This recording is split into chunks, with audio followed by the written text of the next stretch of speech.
Hello বিয়াদ, আসসালামু আলাইকুম। সবাই কেমন আছেন? আলহামদুলিল্লাহ ভালো আছেন। আপনারা দেখতে পাচ্ছেন আমরা গেছি মার্কেটে। তো এখানে মার্কেটে সব ধরনের সামান এক মার্কেটের ভিতরে পাওয়া যায়। আপনারা দেখলেন কাঁচামরিচ, পেঁয়াজ, রসুন সব আছে এখানে।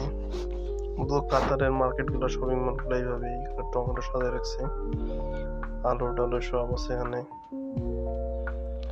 কমলা আছে, আপেল, আঙ্গুর সব এক জায়গার ভিতরে এমনি সাজিয়ে রাখে মূলত কাতারের মলগুলাই। হচ্ছে পেঁয়াজ, সুন্দর সুন্দর কমলা, আপেল, সাথে কলা আছে সাথেই। এর মধ্যে হচ্ছে পুরো মাংস, মুরগির মাংস আছে, কোয়েল পাখি আছে, হাঁসের মাংস,